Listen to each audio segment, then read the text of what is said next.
Hörmətli Azərbaycan Respublikasının vitse-prezidenti Mehriban xanım, 9 qat dünya, 3 qat Avropa əməkdar dərəcəli idman ustası Muay-Thai Federasiyasının prezidenti Araz Musayev olaraq sizə müraciət edirəm.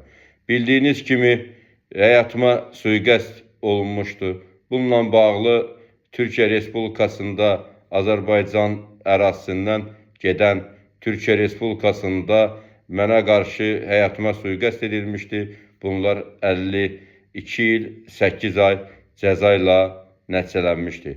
Ancaq buna baxmayaraq, bunları göndərən şəxs və bu günləri mənim ölümə, necə deyərlər, göstəriş verən şəxs hələ də cinayətin üstü açıq olaraq Türkiyədə durmuşdu və həmin şəxslər bu gün də azadlıqda olaraq durmuşdular. Sizə müraciət edib bildirmək istəyirəm ki, hadisə baş verməmişdən qabaq Adil Əliyev tərəfindən Binəqədi rayonunda Zümrüd restoranına məni çağıraraq və mənə hədə ilə, qorxu ilə Muay-Thai Federasiyasını qoy stolun üstünə sözlərlə, söyləməklə Muay-Thai Federasiyasını əlimdən almaq və zor tələb etməklə Muay-Thai Federasiyanı mənimdir, mənim olacaq və mən bunu Azərdən almışam deyərək, bu sözləri bildirərək və məndən Muay-Thai Federasiyasını tələb etmişdi.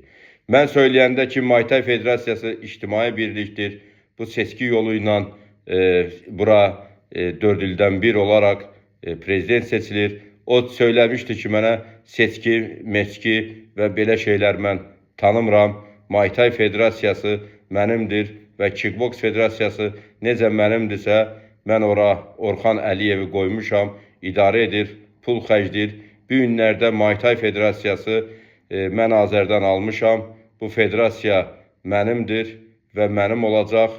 Vermədiyin halda səni nələr gözləyəcək, bu sözlərlə məni möhkəm hədələmişdir. Mən Adil Əliyevi yaxından tanıdığım üçün mən bilirdim ki, bu mənə qarşı hər hansı bir addımlar attıracaq. Bildiyiniz kimi Adil Əliyev, Azər Həsənsoy, Elşən Əbdürrəhmanov, Vüqar Əskərov və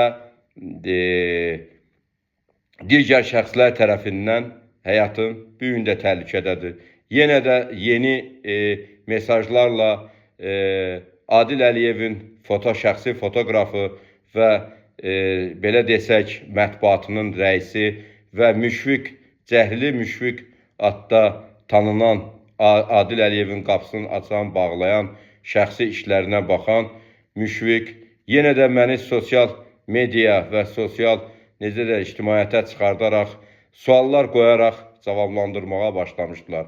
Kim Arazı tanıyırsa, kim Araza əks cavab yazmayacaqsa, həmin adamlar yoxdur və digər hədə-qorxular və digər böhtan, şər, yalan danışmalar və bütün sözlərlə ifadə etmişdi. Bununla mən bağlı polis bölməsinə və prokurorluğa müraciət etmişəm. Mən inanıram ki, bunun araşdırılması tez zamanda başlayacaq və bunlar haqqında həyatım təhlükə haqqındadır.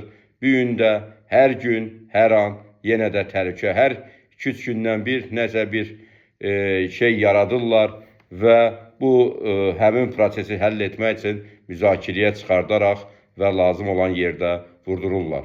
Bu adı bir məsələdir və bu gün də bu məsələ davam etməkdə davam edir. Bildiyiniz kimi qeyri-qanunsuz yollarla seçki keçirdərək, saxtakarlığa yol vermiş, tək başına öz vəzifəsindən istifadə edərək, seçki keçirdərək və qeyri-qanunsuz işdən çıxartma, federasiyanın üzvlüyündən azaltma və onlayn adıyla və insanları səs vermə və digər çayxanada bu iclası keçirdərək, Azər Həsənsoy tərəfindən keçirdərək Adil Əliyevlə bərabər olaraq həyata keçirmişdilər. Və mən inanıram ki, həmin bu məsələ bildiyiniz kimi Ali məhkəmədədir və Ali məhkəməyə də dəfələrlə müraciət etmişik. Biz inanırıq ki, bunun araşdırılması üçün prokurorluq orqanlarına müraciət etməsi və burada saxtakarlığın olub-olmaması üçün birbaşa biz müraciət edərək bildiririk. Hörmətli Mehriban xanım, bu gün də yenidən yenə də mahir və Cəhlili Müşfiq kimi tanınan Azərbaycanda yaşayan bu adamlar yenə də məni öz Facebook səhifələrinə çıxardaraq və xoşagəlməz sözlərlə, ifadələrlə həm ölkə prezidentinin adından istifadə etmək, həm Türkiyə Respublikasının prezidentinin adından sözlər söyləmək, güya mən bunları allatmışam, güya mən bunları necə deyərlər, doğru danışmamışam və bu sözlərlə müraciət etməklə xalq arasında mənə qarşı xoşagəlməz addımlar atılır və həmin yerdə sözlər söylənilir və sonra da həmin sözlərlə vurdurulur. Və bu gün də əməliyyata ehtiyacım var. Həmin mənə dəymiş zəyan hələ də davam etməkdədir. Mən inanıram ki, bununla bağlı Baş Prokurorluq və bizim digər qurumlarımız öz tədbirini görəcək və inanıram, haqq-ədalət öz yerini taparaq cinayətkarlar cəzalanacaq və Türkiyədə açıq şəkildə qalan cinayət bağlanacaqdır. Və buna görə müraciət edərək sizdən xahiş edirəm.